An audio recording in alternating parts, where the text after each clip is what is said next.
It's one day we'll go sailing, just you, my love, and I. We'll take us down to the waters where fair the waters lie. And then with good intentions we'll try our debts to pay. But the sun will swing the seasons and ever win the day. My name's Emilie Taylor and I work from my studio in Sheffield. I hand build large pots that tell stories about the city today. I'm a potter. I'm hesitant to call myself a potter, I always have been. I trained in fine art. After graduating, I stopped making for a long time, and then I wanted to come back into making, and ceramics had always been the place that I felt at home, and I could make my ideas really come to life. For me, I always felt a bit of a fraud to call myself a potter, because there are people that have apprenticed for years with some of the best potters in England and have fine-tuned a craft, and I've always been a bit hitting the ground running and combining my fine art past with my desire to make these big pots and learning as I went. I think in the past potters have thought that I've not called myself a potter because I'm being a bit of an art snob, and I'm saying I'm a ceramic artist or I'm an artist, and I've almost taken it the other way and thought, what's wrong with being a potter? But actually it's out of huge respect for people that are potters and have such dedication to become as incredible as they are at that craft, and to have that relationship with the clay. And it's taken me a long time to even dare to go near the word potter. It's a very conceptual way of life. It dictates to you cycles and rhythms that you have to take on in your life. And just the fact of every time it's a cliche, but every time you put something in the kiln, you don't always know what's going to come out, and you can make pots, and you can be working with something that's working, that's going really well, and then you can open the pot one day and something brilliant, something beautiful that you've fallen in love with when you put it inside the kiln comes out, and it's not worked, and it's cracked, or it's bubbled, or the glaze is coming off, and it's a stomach punch as you open that door, and you have to learn that that's part of the craft, and that's part of this craft, and it's brutal. It's a brutal craft, but it teaches you a lot about being human. Then one day we'll go climbing, get closer to the stars, and pray that those in spaceships will leave them as they are. I coil, so a really old way of, probably the earliest way of making pots. Most people did it in school, where you roll out sausages and then slowly you build up the layers of the pot, and you smooth and you build and you smooth. It takes quite a long time, and the pot grows. So I build my pots like that out of a stoneware clay. It's important to me that it's a rich brown kind of a clay. It looks very earthy, very of the land. I then use slip, so a different coloured clay. I make a kind of a creamy yellow slip that I hope is reminiscent of the old slip that was used on English slipware, and I decorate the pot. Sometimes I use stencils, sometimes I splash it on with big kind of hack-made brushes, and it's that kind of combination in the slip decoration of the tight pattern with the loose way of using the slip, the gestural way of using the slip, and the kind of friction between that and the very tight patterns that connect to the interiors. So that could be the interiors of people's homes, the interiors of their lives. I draw and I scratch into the slip the narrative and the pictures, the drawings around the pot, and go back over those lines with an iron oxide. So that's rust, really, and for me that connects to industry and a different way, a different relationship with the land. And then I fire the pots, and they're bisque fired to 1,000 degrees. They come out and I glaze them, and I fire them again to 1,250 degrees.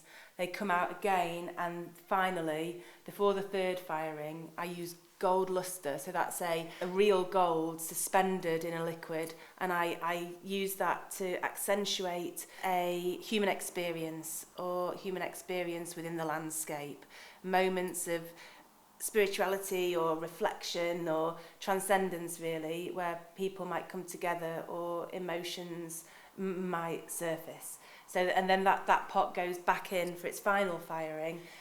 The glaze gets warm and the liquid burns away, and it just leaves the real gold bonded with the glaze, and then the pot is finished. And then with good intentions we'll try our debts to pay, but the sun will swing the seasons and ever win the day. It's hard to explain how I come to the point where I know that somebody's going to be on a pot. The figures recently have tended to be women and have been influenced by stories from Greek mythology, ancient goddesses. I worked a lot about Persephone and Demeter being goddess of harvest, and in this work I've been thinking a lot about the role of the Horae as goddesses of natural order and social justice, and the different roles the Horae occupied. The women are moving, they're often dancing. In the past they've hung from ropes, they've been aerial performers, they've taken up yoga poses, and it's about our physicality and our connection to our surroundings, and that isn't always cerebral or academic, it can be very physical, and it's about the energy that women possess, and whether in a patriarchal history that energy has been harnessed in the way that it could have been. Most recently for this show, the women are Morris dancing, and I worked with a group of women who Morris dance and are using that craft, that heritage, that tradition of Morris, and using it in a contemporary way, making it work in a way that communicates ideas of now whilst respecting the past and where we've come from. So I worked with Boss Morris in Stroud, and we took pictures together, we made images, and then they are what are decorating some of the pots. What they're doing is very connected to the culture around them as well as the historical culture of Morris. They're in their Reebok classics with their amazing techno rave UV outfits, but that they've made using beautiful traditional craft techniques. A lot of them are artists and craftspeople.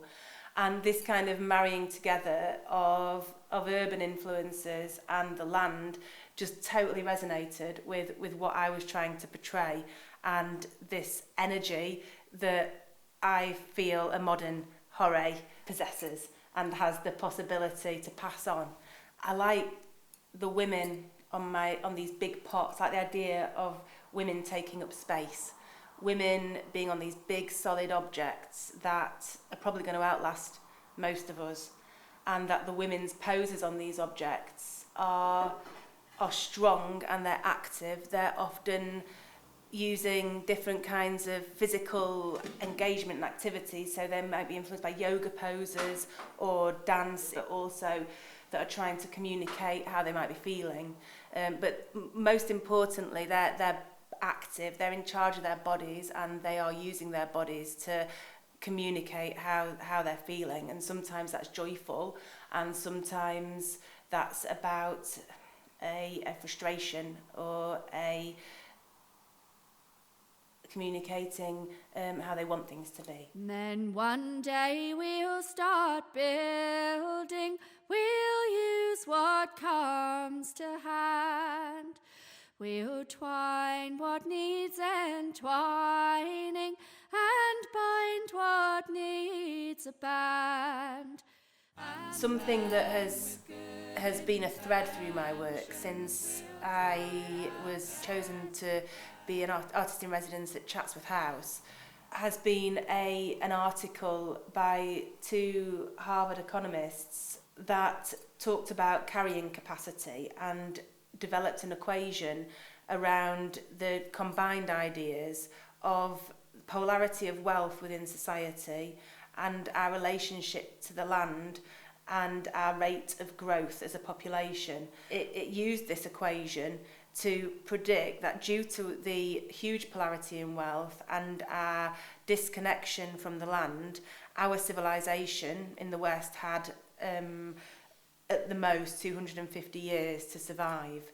That notion, that idea really rang true with me, and what I see in the communities around me and the experiences some people have due to this huge polarity in wealth and the problems that it causes. Mayday as a concept brought these ideas into a focus. The different roles Mayday has occupied historically as a pagan festival, as a way of celebrating the land, the change of the season, for the fertility of the land, fire and change, and its more contemporary or modern role as industry grew and capitalism took hold. It became the focus of workers' rights and fighting for things like the 8-hour day, for equal wages, for fair working conditions for all. So it's dual role really, a very important date in the socialist calendar and a very important date in the pagan calendar. It was really interesting to be working around these ideas and have decided that the show was going to be called Mayday, Mayday, Mayday, and that these ideas of our growing separation from the land, that this was at the crux of what I was working about, and then quite quickly into starting this body of work, lockdown hit, and internationally we were at the mercy of a pandemic, of a disease that forced a lot of us to think very hard about those systems, about the systems we were building for ourselves and about the structures within our society. And so that was a very interesting time to be in my studio making pots for a show about emergency and land and workers' rights and capitalism and our future, really. And ever when the